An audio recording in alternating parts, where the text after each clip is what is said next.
La mañana siguiente, apenas despuntó el alba, a los dos les correspondió también abandonar la cama para afrontar el nuevo día que les quedaba por delante. Sería un día de trabajo tan intenso como el anterior, al menos en cuanto a la preparación de la longaniza, el chorizo, el salchichón y la salchicha, y freír de las costillas en aceite para que se pudiesen conservar posteriormente con mayor garantía. Para dicho trabajo Antonia tendría la ayuda de sus hijas mayores y de su hermana. Frasquito, en cambio, solo tendría que ayudar a su hermano Pepe a trocear los marranos para que cada una de sus piezas pudiese ser sometida a los primeros procesos de conservación, al menos la carne magra, tocino, paletillas y jamones, etc. El resto del día, él apenas si echaría ni tan siquiera una mano. El amanecer se presentó tan frío como el anterior y tan raso. Frasquito se asomó un momento a contemplarlo desde el balcón. Agradeció a Dios que no hubiese ni una nube amenazando con convertirse en lluvia o nevada. No deseaba que hiciera mal tiempo el último día de matanza. Recordó que los marranos debían de seguir colgados del balcón, motivo por el que se asomó por encima del barandal a echarles un vistazo y asegurarse de que nadie se los había robado durante la noche. En cuarto observó las pezuñas de ambos, respiró tranquilo. Los observó a los dos durante unos segundos, lo suficientes para percatarse de que se hallaban en perfecto estado y que nadie los había tocado. El frío lo obligó a abandonar el balcón y a cerrarlo tras de sí para que no se adentrase por las habitaciones en las que dormían su descendencia y su sobrino. Antonia, en cambio, prefirió bajar a la parte central de la casa con la idea fija de lavarse manos y cara cuanto antes y empezar a preparar las cosas para cuando apareciese el cuñado a trocear el marrano, o, bien, se presentase su propia hermana y su Carmela, y sus cuñas a ayudarle a envasar el resto de los embutidos que tenía pensado hacer ese año. También tenía pensado llamar a Paqui y a Manuela para que le echaran una mano en el trabajo que se le avecinaba e incluso que se fuesen preparando su propio desayuno y el de los más pequeños, que tampoco tardarían mucho en estar de pie. En cuanto se percatasen del ajetreo en la parte baja de la casa, no dudarían en salir de la cama, salvo Antonio, que aún no era capaz de vestirse solo. Se adentró en el pequeño cuarto de debajo de las escaleras, en el que solía asearse, a la derecha de la puerta principal. Encendió la bombilla para verse mejor.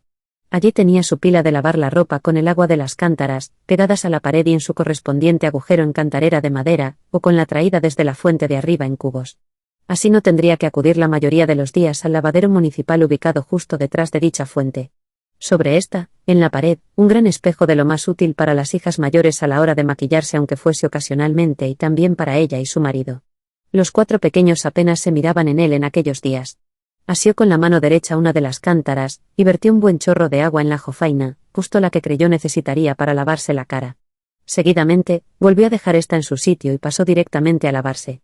Al introducir las manos en el agua, sintió que estaba sumamente fría y que, en cuanto entrase en contacto con su piel, la despertaría por entero. No le agradaba mucho meter las manos en algo tan frío, pero sabía que no le quedaba más remedio que hacerlo si no deseaba parecer más guarra de lo que en verdad era, es decir, nada. Claro que, en este caso, lo que cabe preguntarse es si a alguien le agrada algo semejante en pleno invierno. «Está que hiela, la mo cabrona», pensó mientras se echaba una y otra garrafada a la cara. A continuación, y como si la llevara el diablo, tomó la toalla y se secó rápidamente cara y manos. Después, para mayor limpieza e higiene, mojó un pequeño trozo de esta y lo restregó por el cuello, detrás de los oídos y demás rincones ocultos de la cabeza. Al hacerlo con suma rapidez, este contacto le pareció mucho más soportable que el directo del agua sobre la piel.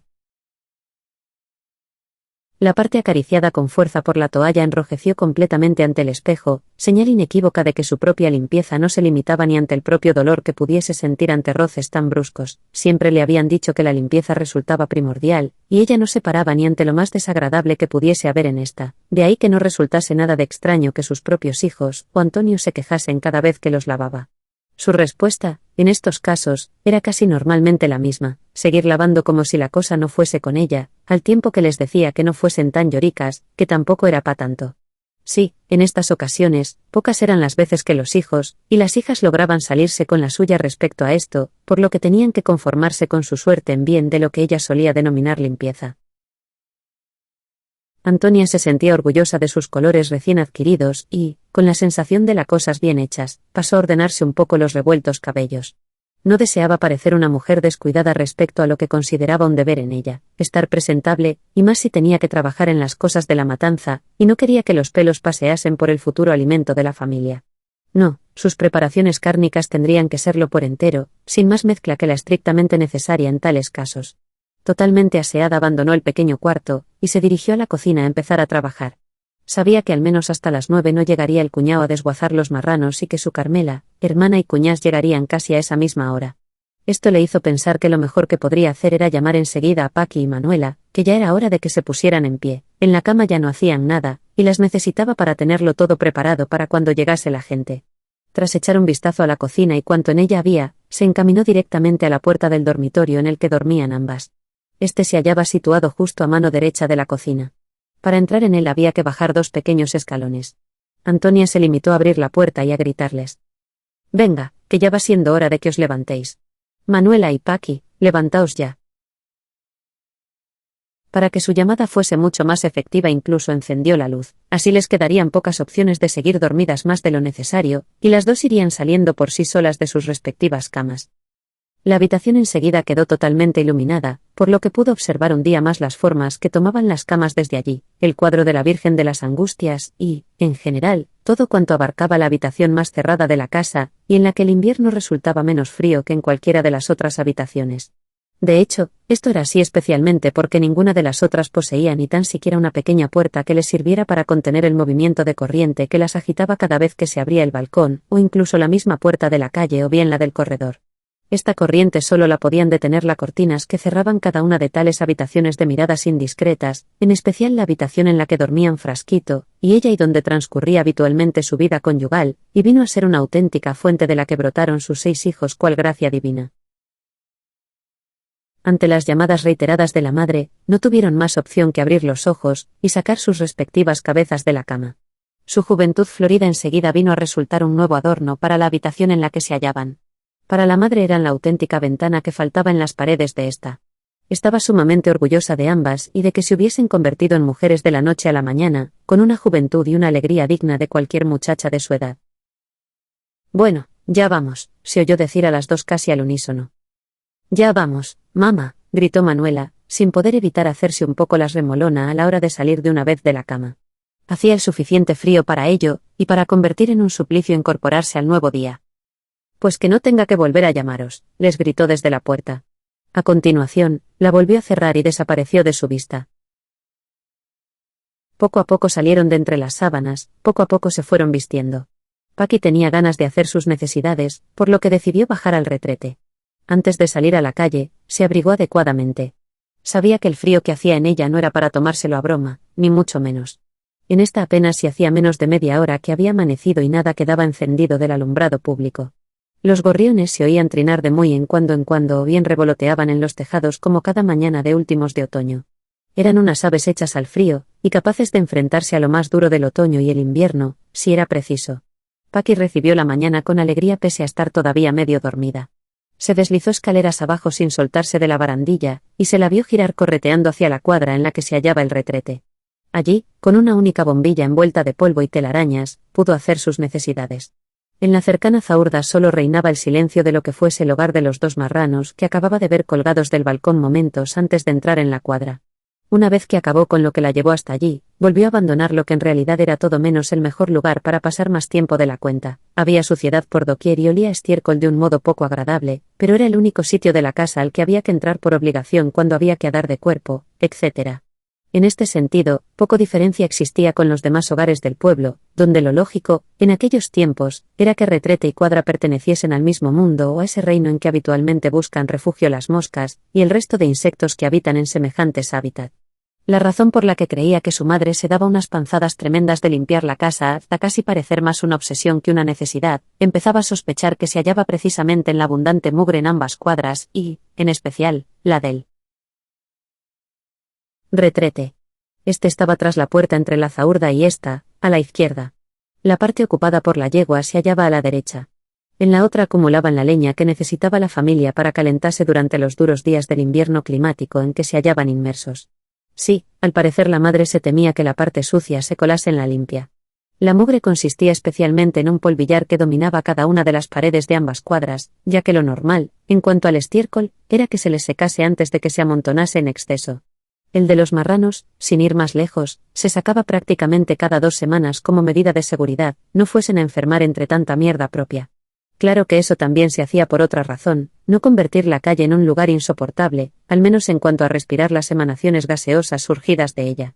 Paqui estaba ya perfectamente acostumbrada a tales cosas pese a esos momentos en los que consideraba que ésta era un lugar parecido al infierno, y en el que cuanto menos tiempo pasase, mejor sería para su seguridad e higiene.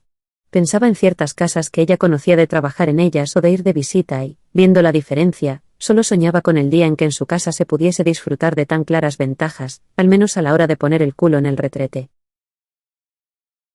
A eso de las 9:30, por fin hizo su aparición el Tito Pepe. Llegó decidido a descuartizar los 2 marranos cuanto antes. Dicho trabajo le gustaba mucho más que eso de tener que matarlos. De hecho, solo necesitaba de sus propias manos para hacerlo a su antojo y conveniencia, aparte, por supuesto, de no correr el peligro de que alguno de ellos lograse vencer las fuerzas que lo sostenían encima de la mesa en la que sería sacrificado y saliese echando hostias calle abajo. Sí, muerto y más que muerto, todo sería más fácil para él. Al menos eso pensó cuando les echó la última ojeada momentos antes de entrar en la casa del hermano. Saludó a su cuñá y a sus sobrinas y sobrinos con un buenos días, a lo que todos respondieron enseguida casi al unísono como si se tratasen de la misma persona. Buenos días. ¿Qué? Parece que hoy hace tanto frío como ayer de mañana. Lo mejor para los marranos cuando están colgados. Sí, lo mejor, pero sería estupendo que mañana cayese una nueva buena nevao o lloviese algo más. Con eso habría de sobra hasta la primavera. Bueno, descolguemos los marranos y empecemos a descuartizarlos. Cuanto antes empecemos, antes acabaremos. Sí, venga, descolguémoslos cuanto antes. Tras esta pequeña conversación, Frasquito y Pepe se encaminaron hacia lo alto de las escaleras.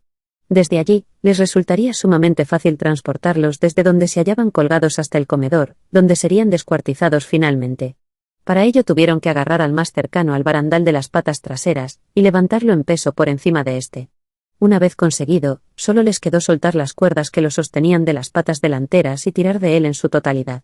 A continuación, Frasquito lo tomó de las delanteras y Pepe de las traseras, y, entre ambos, manteniéndolo en peso con todas sus fuerzas, lograron transportarlo hasta el interior del comedor. Lo dejaron en el lugar que ocupaba con anterioridad la mesa, y no muy lejos del mueble en que Antonia guardaba las cubertería de su boda y la cristalería. Mientras su marido y su cuñado descolgaban al primero, ella prefirió amontonar las sillas en un rincón del comedor, y que no estorbasen a la hora de descuartizar ambos marranos. Antonio se despertó en cuanto oyó el ruido que los mayores estaban armando en la parte de abajo de la casa, y se percató de que Rafael y Paco hacía ya un rato que habían abandonado la cama, ya que nada, ni siquiera el sueño, los animaba a seguir en ella por más rato. A su edad, todavía le seguía pareciendo que lo más hermoso y admirable de una matanza era descuartizar a los animales sacrificados en ella. Para los dos era un verdadero arte con ayuda del cual los marranos desaparecían como tales, como si se tratase de algo mágico, eso pese a que eran claramente conscientes de que cada trozo de estos se le podía seguir viendo, pero, al estar dividido por completo, parecía que nada tenía ya que ver con esos animales que habían ayudado a engordar allá en el cortijo o en la misma zaurda. Antonio aún no había conocido esta sensación que dominaba a sus primos, por lo que el hecho de descuartizar los marranos le traía aún sin el más mínimo cuidado. Y mamá. Se puso a gritar casi con desesperación, ya que deseaba levantarse. Parece que Antonio te está llamando, mamá, le comunicó Manuela a la madre. Querrá levantarse ya. Ve y vístele, que ya va siendo hora de que se ponga en pie y se tome el desayuno, le pidió esta, que estaba en ese momento bastante ocupada, y no podía acudir directamente a la llamada del sobrino. Manuela se dirigió enseguida a la parte de arriba de la casa. Subió las escaleras que llevaban hasta allí, escaleras fácil de subir para sus jóvenes y fuertes piernas, por lo que apenas si se le notó el cansancio cuando finalmente puso el pie en la planta en la que Antonio gritaba mamá casi con desesperación. Bueno, ya estoy yo aquí para ayudarte, vestirte y calzarte. Deja ya de llamar a mamá, le intentó tranquilizar la prima. Él comprendió enseguida que ésta le ayudaría a levantarse, y que no había motivo para seguir gritando. Lo único que le importaba en ese momento era ver la razón de que de abajo le llegase tanto ruido, poco le importaba si tal posibilidad se la facilitaba tanto una como la otra. Manuela tomó el abrigo que había encima del barandal de la cama. Mamá se lo debió de quitar la noche anterior al acostarlo, al menos eso pensó ella al darse cuenta de que era el mismo que éste llevó puesto durante los últimos días. Todo un récord para alguien que solía ensuciar en el mismo día la ropa que se le ponía. En realidad, era tan sucio como cualquier niño, y si no se le regañase de vez en cuando, nada de extraño sería que incluso mucho más. En verdad, a Manuela le pareció un verdadero milagro que la suciedad no se hubiese adueñado por completo de abrigo. Para su punto de vista, este todavía estaba lo suficientemente limpio como para ponérselo aunque fuese tan solo un día más o dos, si es que sobrevivía a los ataques de suciedad del que aún quedaba por delante. Al ser un abrigo de cuello más bien tirando a estrecho, resultaba bastante difícil introducirlo así como así en la cabeza de Antonio. Manuela se vio en la obligación de tirar de él con fuerza, y de ayudar incluso con sus manos a pasarlo por encima de las orejas. ¡Ay! No me hagas daño, gritó este, medio lloriqueando al notar la presión del abrigo sobre su cabeza y, en especial, sobre sus respectivas orejas.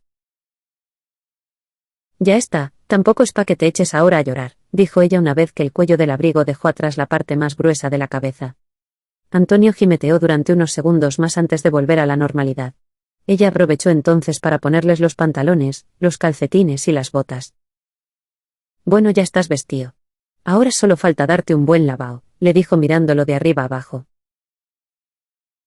A sus 5 años y casi medio le parecía un niño gracioso y travieso. De hecho, todavía seguía llevándoselo consigo cuando le daba por ir de comprar por el pueblo o visitar a algunas amigas.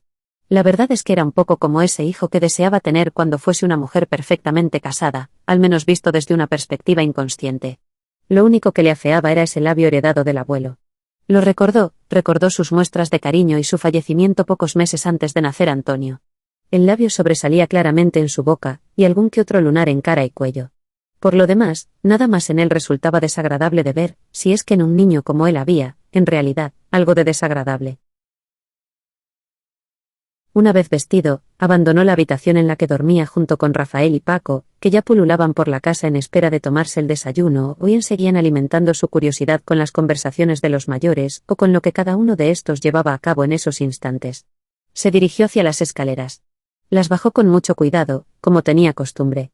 Manuela decidió que no sería mala idea hacer la camas en un santiamén, así le quedaría mucho menos trabajo para después. Por esa razón, se inclinó ante esta y extendió primero las sábanas, después las mantas, y, finalmente, la colcha. Seguidamente, asió la almohada en sus manos, y la golpeó con fuerza a lo largo de su superficie hasta que consideró que gozaba de una mayor comodidad para los que tuviesen que apoyar la cabeza en ella a la hora de dormir. Así lo había visto hacer a la madre y era como lo hacía ella, para no ser menos. Después de todo, también era cierto que la propia experiencia le había demostrado la diferencia existente entre no hacerlo y hacerlo, entre la cada día mayor dureza y lo contrario. Fuese como fuese, lo cierto es que, en realidad, en hacer la cama no invirtió demasiado tiempo, ni siquiera 5 o 6 minutos, tenía ya gran destreza en ello. Antonio, entretanto, bajó las escaleras y se presentó en el comedor entre el bullicio de su tío Pepe, el papa, la mama, sus primas y primos. Lo que más le impresionó de todo fue ver cómo su tío Pepe troceaba el marrano, y dejaba cada pieza en cacharros de metal, madera o barro, cacharros distribuidos en el comedor para facilitar su trabajo de despiece.